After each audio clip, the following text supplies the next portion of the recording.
Convido os irmãos a abrirem suas Bíblias no Evangelho de Marcos, capítulo 14. Faremos a leitura do verso de número 27 até o verso de número 31. Marcos, capítulo 14. A exposição será do verso de número 27 até o verso de número 31. Diz assim, irmãos, a palavra do nosso Deus. Então lhes disse Jesus: todos vós vos escandalizareis, porque está escrito: ferirei o pastor, e as ovelhas ficarão dispersas. Mas depois da minha ressurreição irei adiante de vós para a Galiléia. Disse-lhe Pedro: ainda que todos se escandalizem, eu jamais. Respondeu-lhe Jesus: em verdade te digo que hoje, nesta noite, antes que 2 vezes cante o galo, tu me negarás 3 vezes. Mas ele insistia com mais veemência: ainda que me seja necessário morrer contigo, de nenhum modo te negarei. Assim disseram todos. Amém. Podem se assentar, irmãos.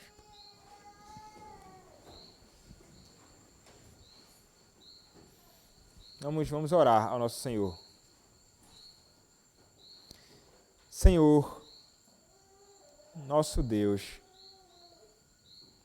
peço ao Senhor mais uma vez, Pai, neste dia que o Senhor, neste momento, quando a Tua palavra está aberta mais uma vez, que o Senhor me use na explicação desta breve porção da Escritura, a pregação da Tua palavra. Ó Deus, fala aos nossos corações, através da Tua palavra, edificando o Teu povo, Senhor. Ajuda-me, fortalece-me, usa-me, é o que eu te peço. Em nome do Senhor Jesus Cristo. Amém. Eu nunca faria isso. Você já ouviu alguém dizer algo desta natureza? Ou algo do tipo: nunca diga nunca. Geralmente essa é a resposta que aqueles dão para alguém que diz assim: eu nunca faria algo dessa natureza. Aí eu já falei isso para alguém: nunca diga nunca, porque você pode acabar fazendo exatamente isto aí que você está dizendo que jamais faria na sua caminhada. É algo que com frequência nós contemplamos as pessoas dizendo, e muitas vezes, lamentavelmente, nós encontramos a pessoa fazendo exatamente aquilo que ela disse que nunca faria. E isto é uma realidade ao nosso redor. Talvez você tenha tido essa experiência. Eu já tive.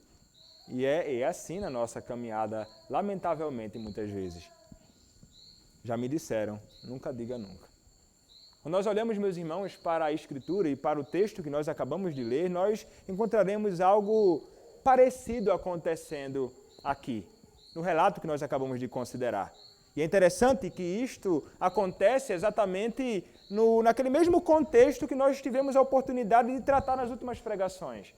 Vocês devem se recordar, o Senhor Jesus Cristo então chama os seus discípulos e envia 2 de seus discípulos para preparar um lugar para que eles pudessem se reunir para naquele lugar celebrar a Páscoa. Nós vimos então que o Senhor Jesus Cristo vai e naquele lugar eles celebram a última Páscoa. O Senhor Jesus Cristo, naquele momento, institui a ceia do Senhor. Este pão é o meu corpo, este vinho é o meu sangue. Vocês vão celebrar isto agora. É o sangue da nova aliança, no meu sangue, que eu dei e entreguei em favor de muitos. Então ele faz algo que é realmente diferente, né? Os discípulos, acostumados com a celebração da Páscoa, então encontram o Senhor Jesus Cristo fazendo aquilo naquele momento. E algo, meus irmãos, então acontece, como nós tivemos a oportunidade de ver.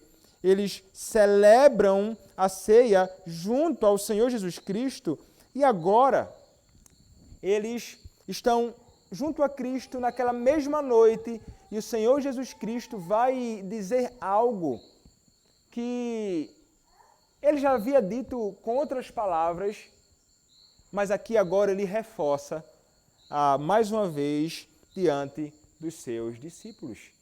Ele vai declarar para eles, mais uma vez, aquilo que haverá de acontecer com ele. E ele vai resumir, meus irmãos, nesta declaração, nestes primeiros versos que nós acabamos de ler, o Evangelho para os seus discípulos. Mas, lamentavelmente, como em outras ocasiões em que o Senhor Jesus Cristo falou a vontade de Deus para a vida dele e aquilo que haveria de acontecer com ele mais à frente, os discípulos têm uma resposta estranha diante de tal declaração. Mas o Senhor Jesus Cristo, ele segue firme, resoluto para fazer aquilo que havia sido predito e determinado. Ele realmente deveria passar por isto. Veremos aqui, meus irmãos, discípulos do Senhor Jesus Cristo, homens salvos pelo Senhor Jesus Cristo, mas que, infelizmente, semelhantemente a eu e você, fazem coisas, declaram coisas, têm atitudes que não são próprias daqueles que conhecem o Senhor Jesus Cristo. Pedro, ele experimenta algo disto e os seus amigos discípulos também.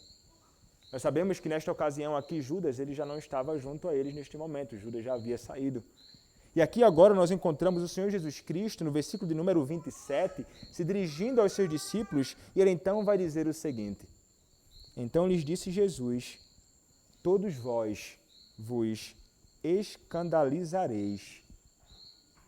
Imagine você, celebrando a ceia, depois de ter cantado algum dos salmos de Halel, louvando ao Senhor, e então o Senhor Jesus Cristo se volta para você e diz assim: todos vós vos escandalizareis.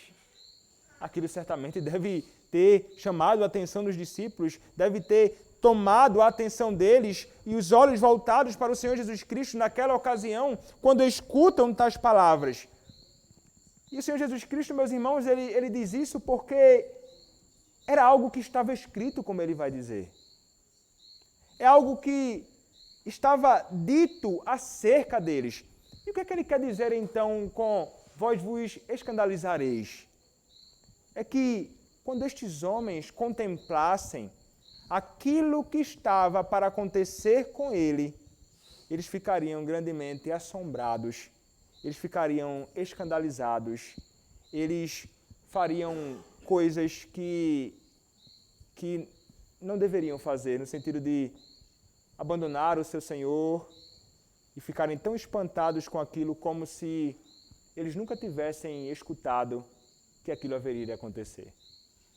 Porque, meus irmãos, como mencionei, nós já vimos aqui no Evangelho de Marcos, o Senhor Jesus Cristo falou em diversas ocasiões, ele disse aos seus discípulos que ele seria entregue aos homens e que ele haveria de morrer, ele haveria de padecer.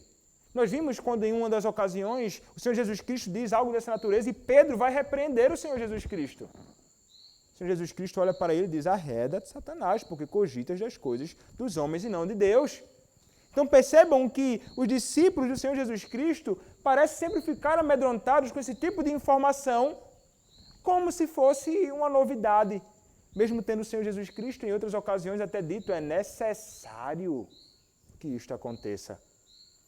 Mas aqueles homens não conseguiam compreender isto. É como se, de alguma forma, eles quisessem ouvir parte do discurso de Cristo e outras coisas eles acabassem deixando de lado. Eles ficam realmente espantados com aquilo. O Senhor Jesus Cristo diz: isso vai acontecer com vocês. E sabe por que vai acontecer com vocês? Porque isto está escrito. Onde, meus irmãos?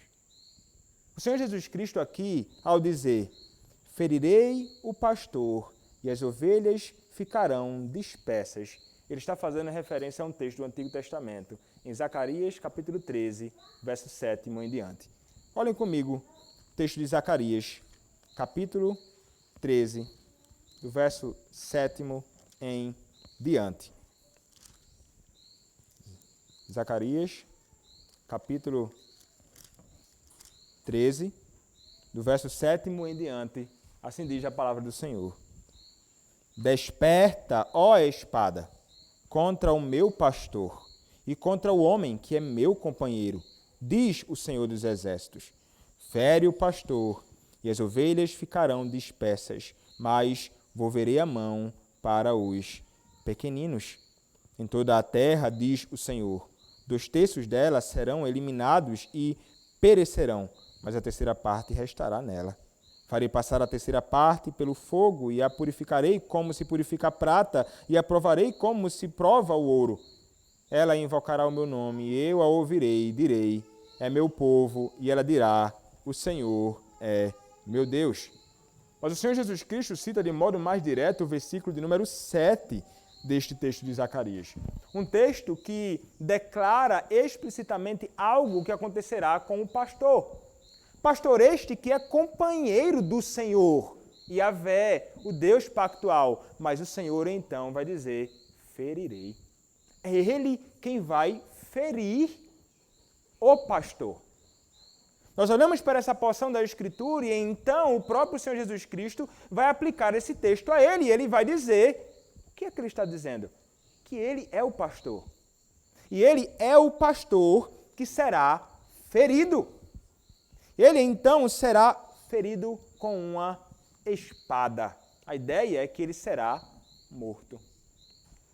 É interessante, meus irmãos, nós pensarmos sobre isto, porque é o próprio Senhor quem faz isto. É Ele quem faz. É Ele quem tira a vida do seu próprio filho. Ainda que nós saibamos que os homens estiveram envolvidos nisto. Era algo que estava determinado pelo Senhor, algo que o próprio Senhor fizera, mas que os homens foram grandemente responsáveis por isto. Ele, voltando-se para os seus discípulos, declara isto. Eles ficarão escandalizados, ficarão atordoados, ficarão atormentados, ficarão realmente grandemente espantados quando isto acontecer. Vejam que o Senhor Jesus Cristo fala com autoridade. Autoridade própria por ser o próprio Deus encarnado. E ele fala algo que deve ser ouvido, não desconsiderado. É algo que também estava escrito e por ser palavra de Deus, declarando algo que haveria de acontecer, deve ser abraçado prontamente. É assim exatamente que nós devemos proceder com a Escritura. Nós olhamos para a Escritura Sagrada e nós encontramos do Antigo ao Novo Testamento as palavras do nosso Deus dirigidas a nós, o seu povo, e são palavras que nós, em ocasião alguma, devemos desconsiderar. Devemos ouvir a voz do Senhor. Devemos ouvir a voz do nosso pastor. É sempre ruim.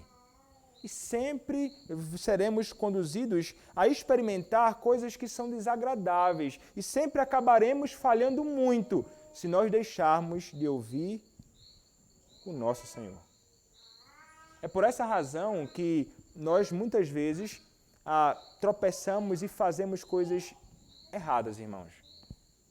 É porque nós ignoramos a voz do nosso Deus. Ele fala conosco na nossa leitura da Bíblia diária, na nossa meditação, na Escritura diária, através de um sermão que eu escuto em casa ou no culto, no dia do Senhor, e nós escutamos, e é como se essa verdade, então, ela entrasse por um ouvido, ela partisse pelo outro ouvido e nada muda. E nós, então, queremos ouvir, ao invés de ouvir a voz do próprio Senhor nos falando, nós damos ouvidos a qualquer voz ao nosso redor. É a voz do mundo que vai dizer, é assim que deve caminhar, e então você é seduzido, e você então se entrega e vai. É a voz de Satanás, que nunca quer o nosso bem. Ele sempre quer o nosso mal. E então, nós muitas vezes acabamos ouvindo a sua voz.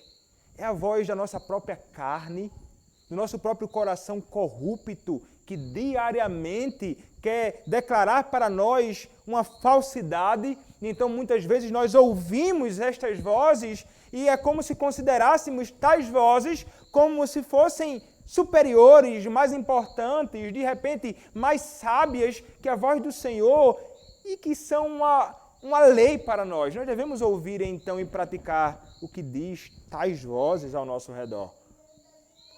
É assim que nós fazemos, ainda que nós não pensemos assim. Mas é isso que nós fazemos todas as vezes que nós pecamos contra o nosso Senhor. Mas o Senhor, então, como Deus que é bom e que sabe o que é o melhor para nós, Ele vai sempre nos instruir a atentarmos para aquilo que diz a sua palavra.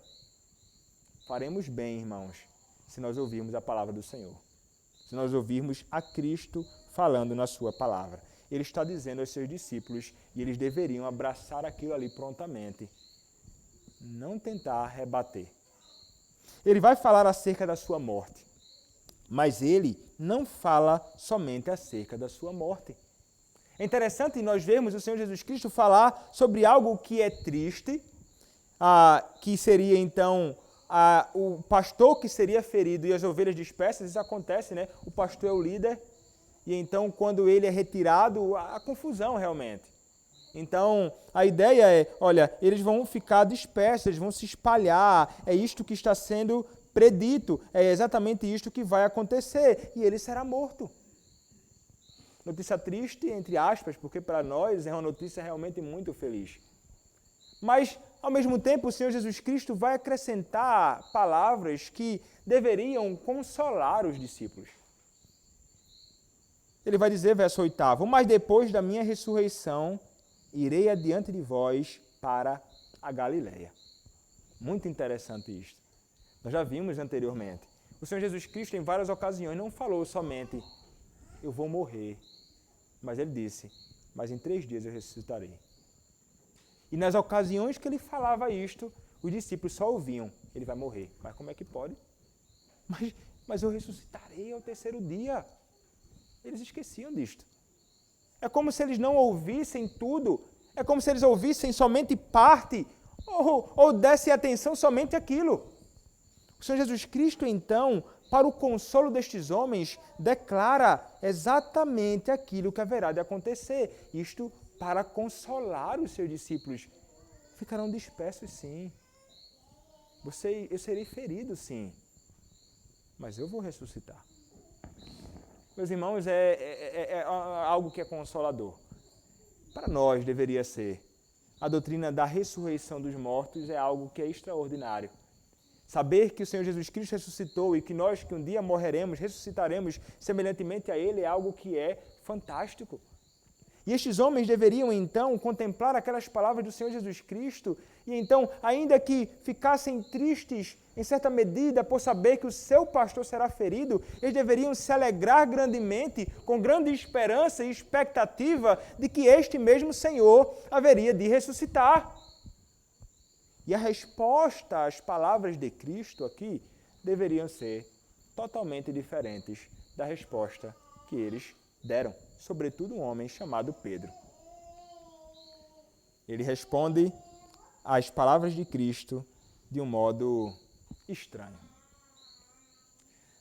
É interessante percebermos também, e nós veremos isso mais à frente, você certamente já deve ter lido o Evangelho de Marcos e sabe, o Senhor Jesus Cristo realmente morrerá. Capítulo 15 do Evangelho de Marcos nós veremos isto.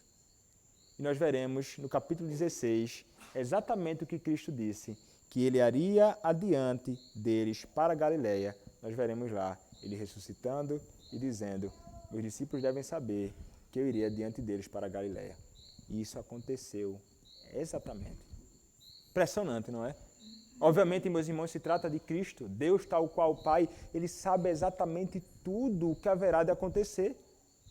E aqueles homens deveriam olhar para aquelas palavras e conscientes de quem é Cristo, que eles deveriam de fato conhecê-lo, já estão caminhando com Cristo há tanto tempo. Mas parece que eles não se dão conta que aquele que está diante deles é o verdadeiro profeta, que declara coisas que eles deveriam olhar e abraçar com grande alegria. Mas muitas vezes, meus irmãos, nós caminhamos exatamente assim. Nós não somente não damos vozes à lei do Senhor para vivermos segundo as suas orientações, mas parece que nós somos muito fáceis de não atentarmos para aquelas palavras de Deus que são, muitas vezes, para o nosso consolo. Então, quando nós nos deparamos com uma ocasião que parece ser aterradora para nós, como eles, ao olhar e pensar, nós teremos o nosso Senhor ferido, como é que vai ficar a situação? Nós olhamos para os problemas e pensamos, e agora o que é que vai acontecer? Quando o Senhor muitas vezes nos declara palavras de que Ele, como nós vimos hoje pela manhã, de que o Senhor Ele é conosco, de que o Senhor estará conosco, de que não há nada que possa acontecer neste mundo que não esteja sob seus cuidados, de que Ele é um Deus que conduz tudo nos seus mínimos detalhes, de que um pardal não cai, uma folha não cai da árvore se não for a sua vontade, e que Ele tem cuidado de nós. São tantas as vezes que o Senhor nos diz isto, mas nós nos esquecemos facilmente disto. Ou parece que só damos ouvidos às coisas que, de alguma forma, nos amedrontam na nossa caminhada. Não deveria ser assim, irmãos. Nós devemos atentar para as palavras do nosso Deus e devemos olhar para estas palavras e abraçar estas verdades com toda a certeza de que aquilo que Ele diz acontecerá. Não, ele não é como nós, que muitas vezes falamos alguma coisa e não cumprimos. Quantas vezes você já falou algo para alguém e não cumpriu? Quantas vezes você falou algo para sua esposa e não cumpriu? Quantas vezes você falou algo para o seu esposo e não cumpriu? Quantas vezes você falou algo para os seus filhos e não cumpriu? Quantas vezes nós falamos tantas coisas e não cumprimos? Deus não é como nós, Cristo não é como nós. Trata-se de alguém que é verdadeiro. E que exatamente tudo o que Ele fala, meus irmãos, se cumprirá ao pé da letra. Isso deveria ser confortante demais para nós, porque Ele nos dá a garantia certa de que as coisas acontecerão. E nós não temos uma razão para duvidar disso. Você não tem uma razão sequer para declarar disto. Ou desconsiderar isto, ou duvidar desta realidade. Então ele apresenta, meus irmãos, aqui realmente de modo muito resumido o Evangelho, porque o Evangelho é isto. É o Cristo que fora morto para a nossa salvação e que ressuscitará para a nossa justificação. Isto aqui, que é resumido nas palavras de Cristo, é algo que é declarado pelos apóstolos do Senhor Jesus Cristo. Eles vão falar sobre um Cristo que padeceu, mas que ressuscitará. Este é o Evangelho. E é exatamente isto aqui que nós devemos proclamar. É este Cristo que fora ferido, cumprindo perfeitamente a sua obra ao ressuscitar dentre os mortos.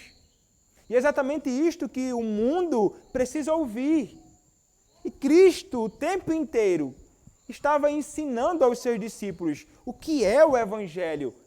E eles deveriam, então, percorrer todo o mundo anunciando isto que é dito por ele aqui, naqueles dias. Como eles eram chamados a fazer isto naqueles dias, o Senhor hoje nos chama da mesma forma.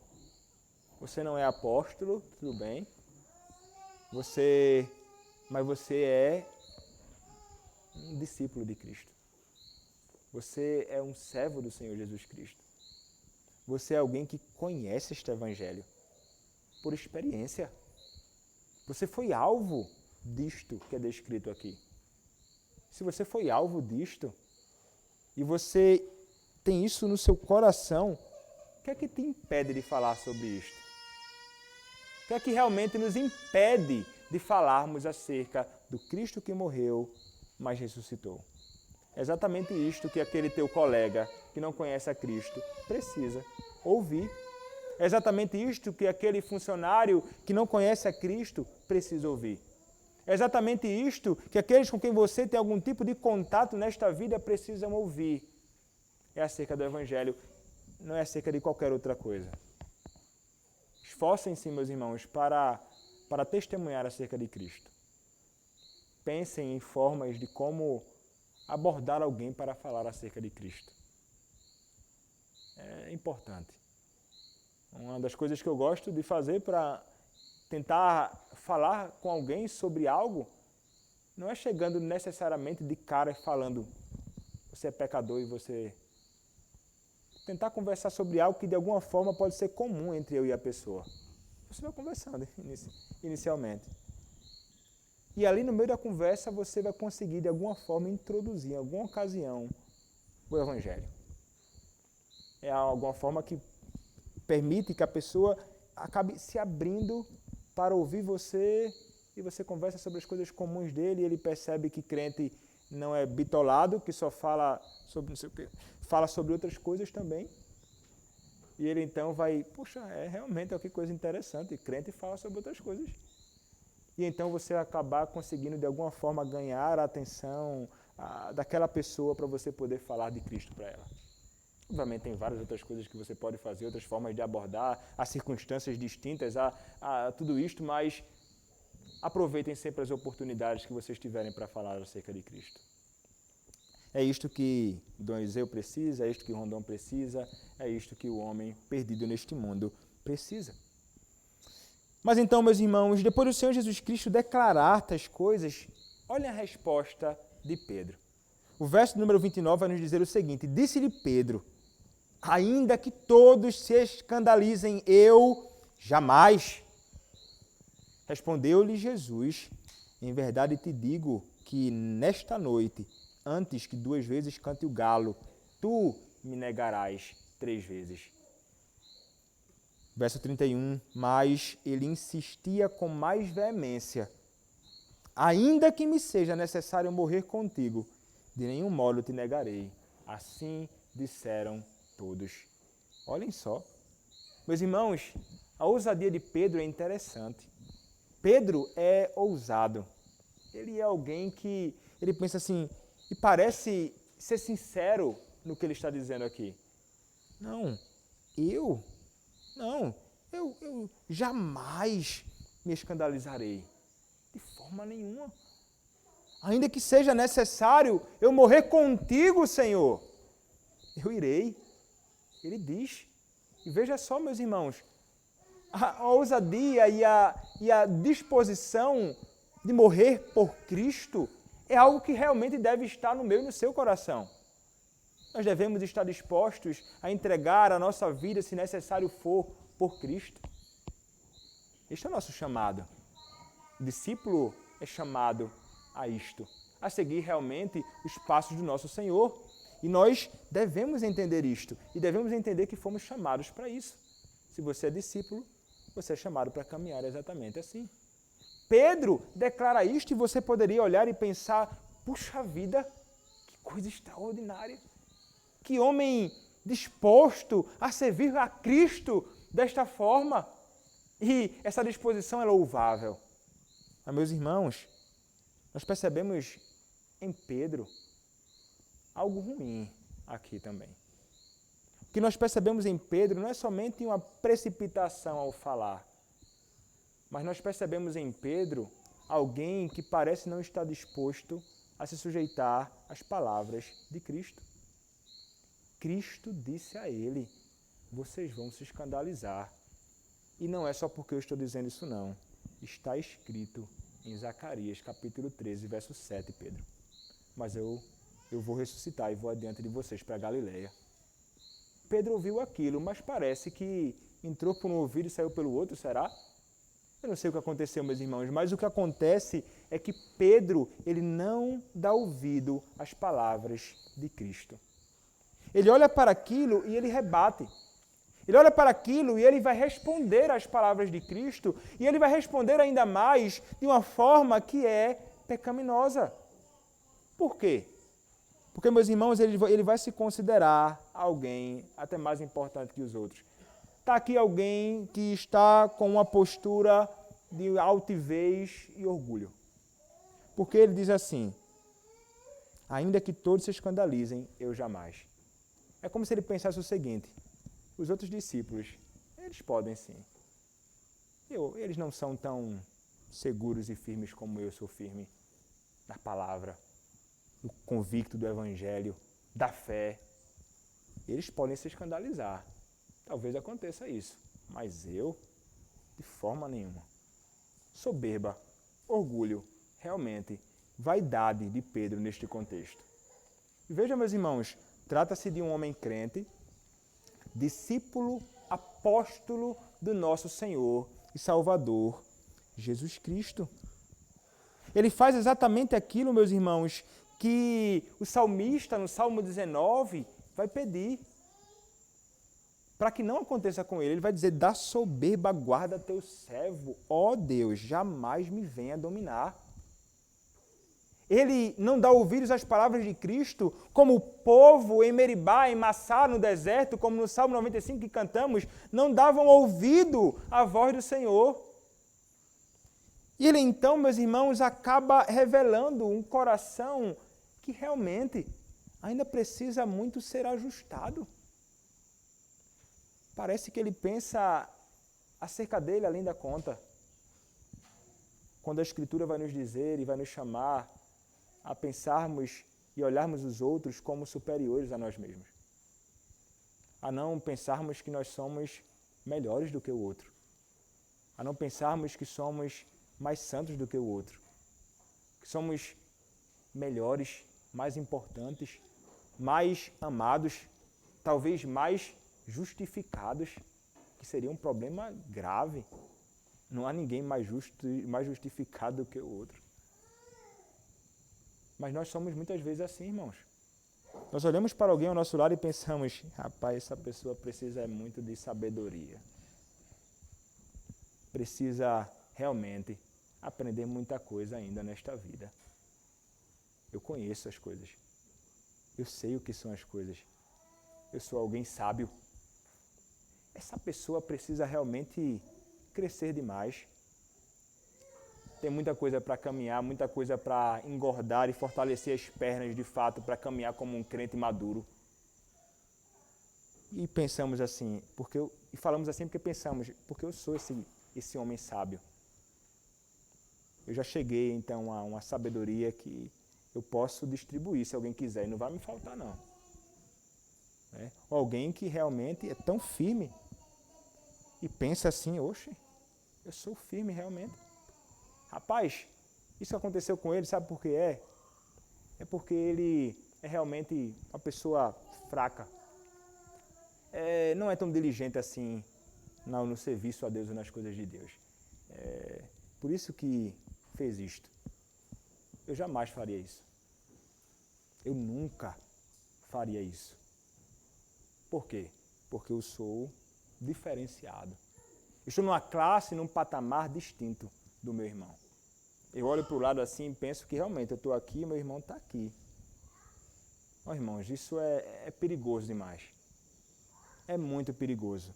Não importa como na nossa caminhada cristã, se eu tenho 100 anos na igreja servindo a Cristo e o meu irmão tem 5 anos no caminhada e no serviço a Cristo, na igreja de Cristo. Eu não posso pensar que eu sou melhor, mais importante, mais firme, mais seguro do que ele. Isso é um engano. E é um engano, meus irmãos, que Satanás pode colocar na nossa mente e no nosso coração. E ele vai fazer com que em nosso coração seja fomentado um orgulho e uma vaidade tremenda, que pode até impedir o crente soberbo, até mesmo de ouvir uma palavra de alguém que ele vai considerar como não tão sábio assim na caminhada ou no serviço, ou como inferior. Não, mas espera aí, meu filho, você está tentando me ensinar alguma coisa? Você? Meus irmãos, isso acontece. Talvez você tenha sido alvo disso, talvez você tenha praticado isto. Não podemos ser assim. Isso é trágico. Isso é ruim. E é pecado. Você está acabando e se comparando por um padrão que não é o verdadeiro padrão para você saber o que é um crente maduro e firme e santo. Porque se você se comparar com o outro ao seu lado, seu padrão é minúsculo. Se você se compara com seu irmão em Cristo, no que diz respeito a isto, o seu padrão é minúsculo. O nosso padrão é Cristo. Se o seu padrão é Cristo, você vai perceber que você não é tão santo assim. que você não é tão sábio assim, que você não é tão grande assim, que você não é tão importante assim, porque você está distante de ser exatamente como Cristo é. Quando nós mudamos, então, nosso ponto de referência, nosso padrão, nosso paradigma, nós perceberemos que nós carecemos muito do Senhor Jesus Cristo para sermos aquilo que Ele espera que sejamos. Então, olhemos para Cristo. É Ele quem vai determinar a que passo nós estamos na nossa caminhada. E olhe para o seu irmão como alguém que é superior a você. Ainda que ele não tenha as mesmas habilidades que você, ainda que ele não tenha os mesmos dons que você, ainda que ele não seja, de repente, um conhecedor tão vasto como você, ainda que ele não tenha as mesmas experiências que você na sua caminhada cristã teve, você é chamado a considerá-lo como mais importante. E você é chamado a, com tudo o que você possui, a todos os dons que você tem, a servir a este seu irmão. O que você tem, você só tem porque Deus te concedeu. E não é somente para o teu benefício egoísta. É para o bem do teu irmão ao teu lado. Então, nos livremos, meus irmãos, de uma ideia semelhante à de Pedro, imaginando que nós somos mais importantes. E é isto que nós devemos entender e aprender através desse texto com Pedro e o seu erro. Mas, meus irmãos, o Senhor Jesus Cristo, ao se deparar com esta declaração de Pedro, ele vai dizer a Pedro exatamente o que Pedro é. Mas antes, vejamos o que Pedro vai fazer. Pedro, sendo advertido pelo Senhor Jesus Cristo, que vai dizer, olha, em verdade, eu vou dizer para você o que vai acontecer. Antes que o galo cante 2 ou 3 vezes, o galo cante, você me negará 3 vezes. É exatamente isto que acontecerá, Pedro. Mesmo o Senhor exortando ele nesta ocasião, ele vai falar agora com mais veemência. E é interessante o que acontece aqui, porque ele vai insistir tanto e ele vai dizer com mais força, olha, eu vou morrer por você. Se necessário for, eu morro. Os discípulos outros que estavam com ele vão dizer assim, não, nós também. Veja só, agora não é somente Pedro, é Pedro e os discípulos imaginando realmente que são muito fortes. Não é Pedro agora considerando os outros como inferiores, são todos eles imaginando que são grandes demais e que suportarão o que haverá de acontecer. Mesmo o Senhor Jesus Cristo tendo dito, vocês ficarão escandalizados com o que haverá de acontecer. Meus irmãos, mais uma vez, o que sobe ao coração destes homens é um alto engano. Eles pensam que são o que não são. Eles pensam que podem suportar algo, mesmo algo sendo declarado acerca deles, que eles não conseguirão, mas eles pensam que podem. E aqui, meus irmãos, nesta atitude deles, eles não vão revelar somente arrogância, soberba, prepotência, segurança em si mesmos, mas eles também vão revelar uma grande falta de conhecimento acerca da fraqueza deles mesmos. Porque eles deveriam entender realmente que eles não são tão fortes assim.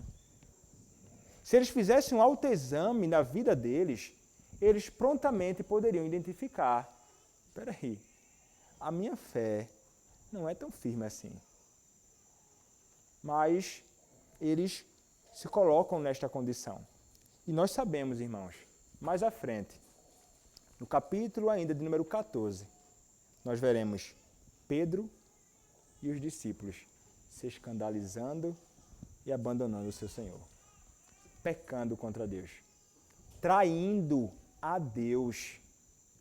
Ó, irmãos, nós não podemos imaginar realmente que nós somos fortes demais, como esses homens imaginavam.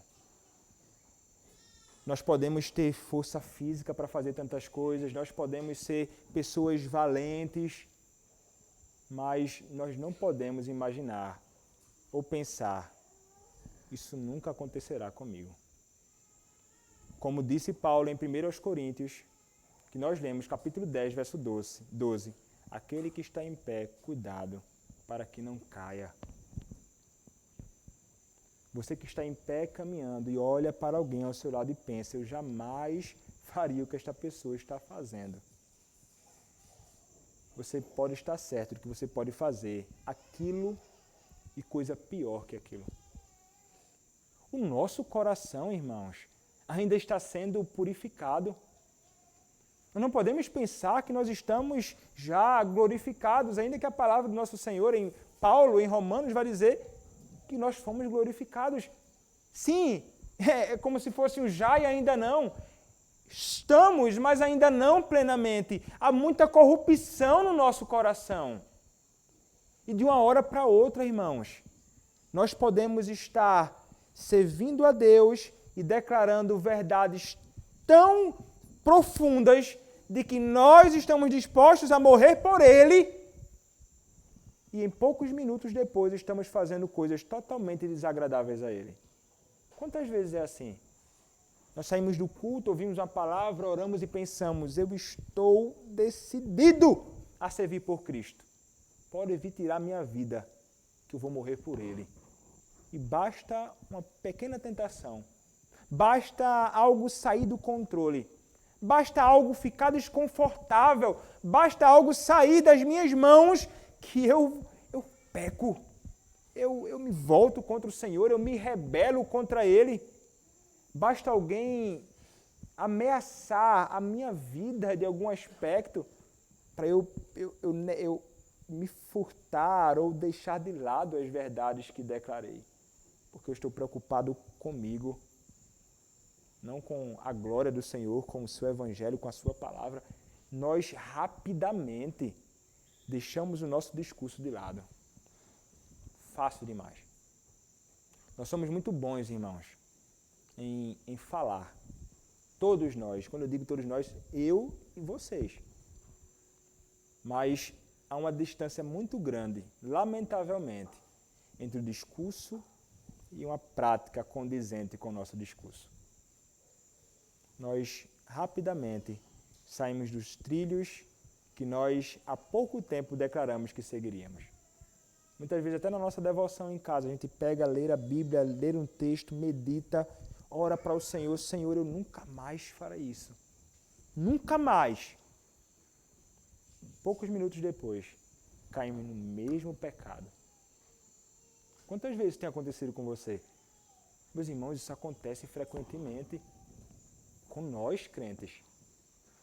Estavam eles aqui. E olhem, eles estavam antes celebrando ali a ceia do Senhor. Como nós, muitas vezes, celebrando a ceia, cultuando a Deus, saímos e começamos a fazer coisas totalmente contrárias àquilo que nós ouvimos e àquilo que nós, uma vez, afirmamos que faríamos para a glória do nosso Senhor. Uma outra coisa, meus irmãos, que eu já mencionei, mas vamos então tratar, é do auto-engano deles. Meus irmãos, não nos enganemos.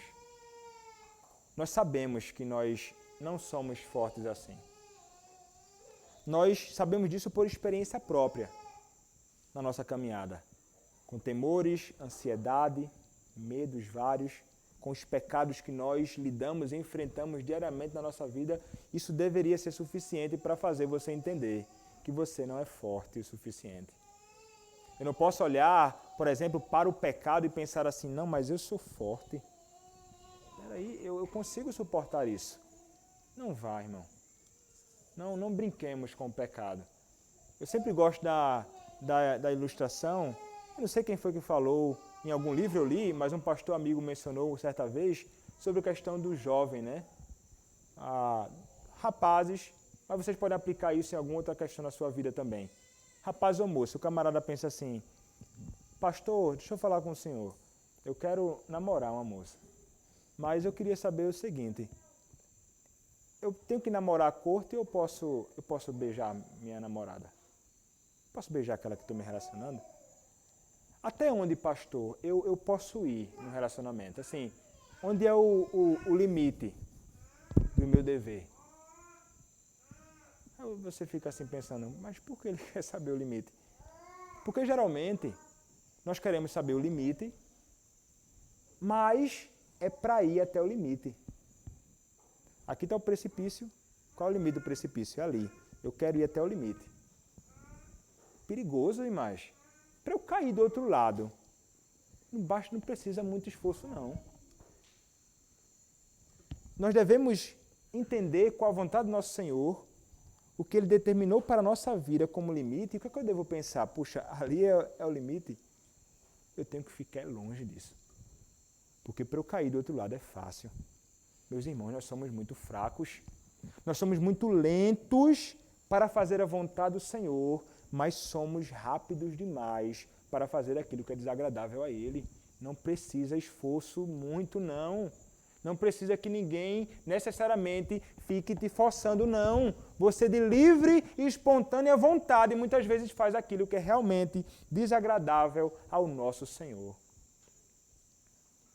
Nós não nos conhecemos bem, mas precisamos nos esforçar para entender o nosso coração, como o pecado e as tentações funcionam no nosso coração para que nós lidemos com estas coisas devidamente.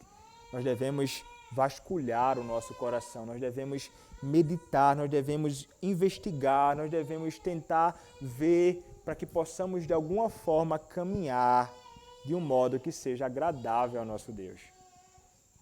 Se conhecer é importante. Reconhecer as suas limitações e fraquezas é importante também para que você saiba pisar no lugar certo sem vacilar. Fundamental que nós façamos isto. Mas, meus irmãos, tem alguém que nos conhece. Cristo nos conhece. E ele revela que conhece a Pedro. E exatamente aquilo que haverá de acontecer. Ele vai dizer para Pedro realmente isto. Ele vai dizer, em verdade, te digo que hoje, nesta noite, antes que 2 vezes cante o galo, tu me negarás 3 vezes. Pedro, eu sei quem tu és, Pedro. Ele pode dizer, meus irmãos, para nós, eu sei quem vocês são. Eu sei quais são os teus limites. E eu sei que vocês, muitas vezes, vão me negar. O Senhor sabe, irmão, que você muitas vezes vai tropeçar e trair a Cristo. Todas as vezes que você traiu o seu Senhor, Ele sabia disso. Todas as vezes que você negou o teu Senhor, Ele sabia disso. Todas as vezes que nós fizemos isto. Ele sabe quem nós somos. Ele sabe o que se passa no nosso coração.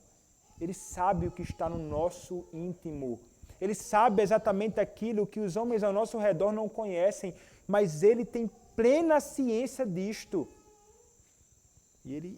Mas é impressionante, irmãos, nós vemos o Senhor tendo plena consciência disto, mas ainda assim nos amando. Ele sabe que Pedro negará, mas Ele ama Pedro. Ele sabe que os seus discípulos vão negar Ele, não vão fazer aquilo que estão dizendo.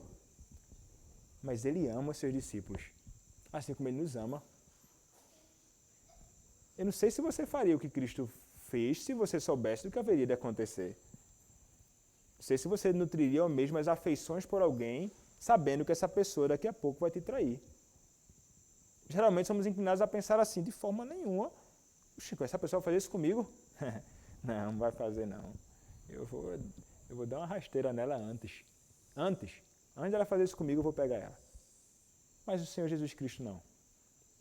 Ele sabe que ele precisa lidar com os seus discípulos e demonstra amor por eles. E sabe, meus irmãos, qual é a demonstração de amor de Cristo pelos seus discípulos que nós podemos encontrar nesta passagem, só que observando pelas lentes de Lucas? É quando o Senhor Jesus Cristo intercede por eles. Cristo intercede por Pedro. Cristo intercede pelos seus discípulos naquele momento. Olha o que diz Lucas, capítulo 22, do verso 31 até o verso de número 34. Lucas, capítulo 21, dos versos 31 até o verso de número 34, a palavra do nosso Senhor nos diz assim: Simão, Simão, eis que Satanás vos reclamou para vos peneirar como trigo. Eu, porém, roguei por ti, para que a tua fé não desfaleça. Tu, pois, quando te converteres, fortalece os teus irmãos. Vejam só, irmãos.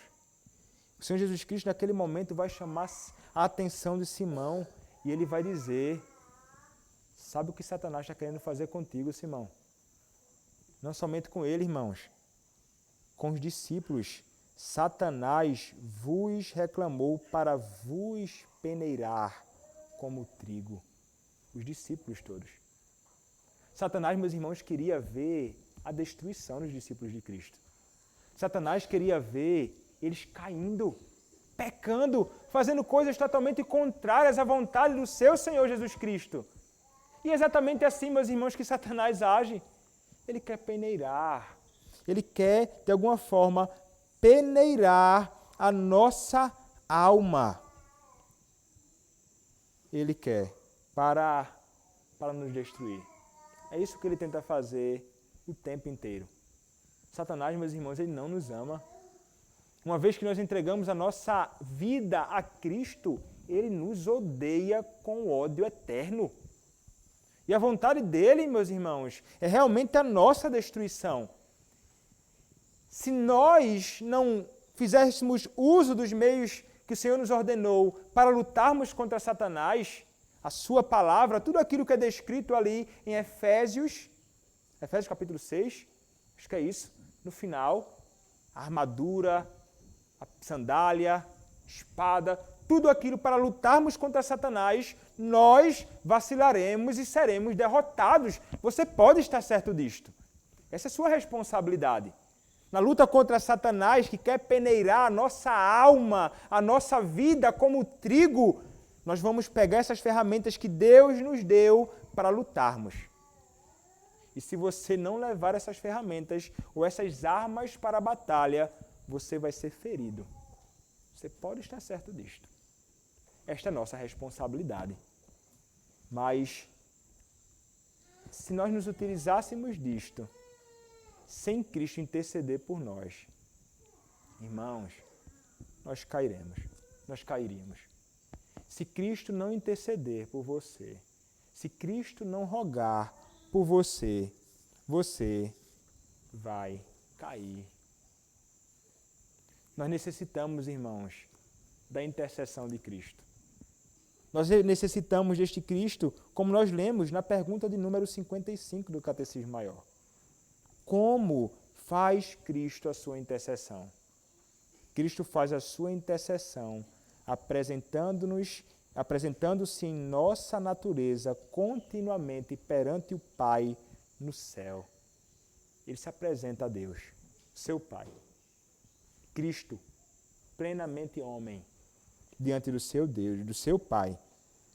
Pelo mérito da sua obediência e sacrifícios cumpridos. Então, veja, ele tem uma obediência passiva, sujeitando-se a toda a vontade de Deus. Ele teve uma obediência ativa, cumprindo toda a vontade de Deus e o que a lei de Deus prescrevia, ele deveria então experimentar. E ele então entregou-se como um sacrifício perfeito, sem mácula, sem mancha, de uma vez para sempre. Ele então vai apresentar isto diante do Senhor, declarando ser a sua vontade, que seja aplicado a todos os crentes.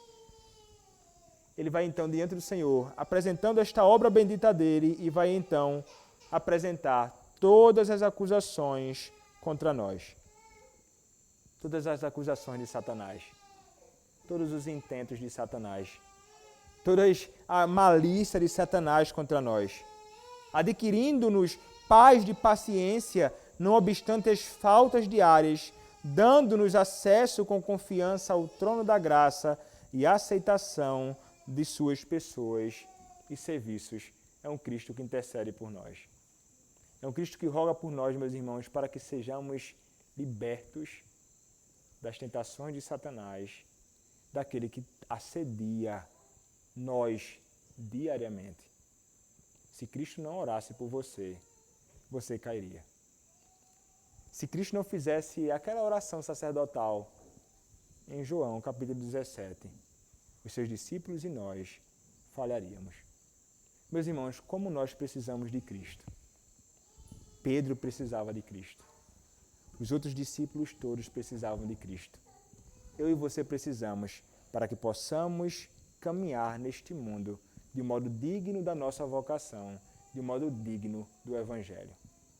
Não tente caminhar sem Ele. Não pense que você é autossuficiente.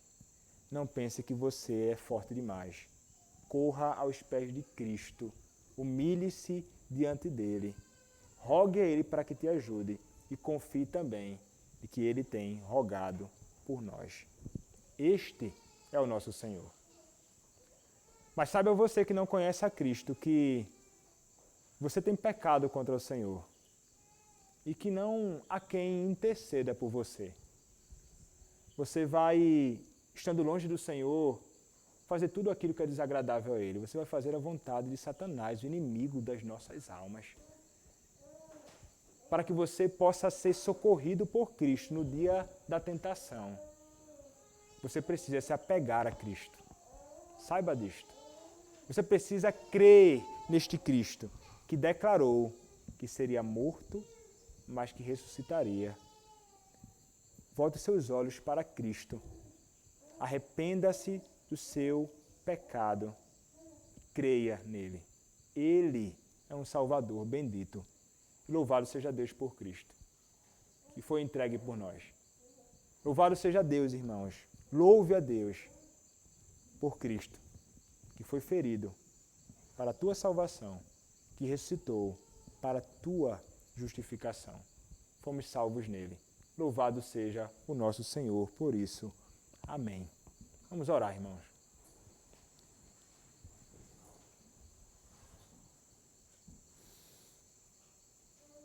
Senhor, nós te louvamos.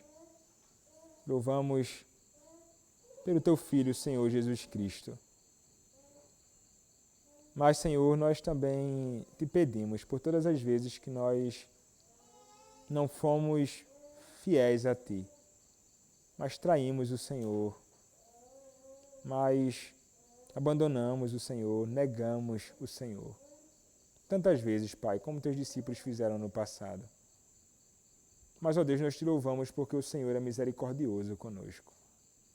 E ainda que pequemos, o Senhor intercede por nós. O Senhor roga diante de Deus por nós. E o Senhor nos assiste, nos socorre, nos fortalece. Ó Deus, te louvamos por isto, te louvamos por Cristo. Te louvamos pelo seu ofício sacerdotal, quando Ele entregou a sua própria vida para a nossa salvação. E como sacerdote está intercedendo por nós diariamente, o tempo inteiro. E ajuda-nos, Senhor, a nos apegarmos a Cristo e a confiarmos nele, a nos lançarmos sobre Ele e a vivermos, Senhor, para a glória dele. Ó Deus, ajuda-nos, pois somos fracos, muito fracos, Senhor, e precisamos de Ti. Nós rogamos a Ti, ó Deus, assim, em nome do Senhor Jesus Cristo. Amém.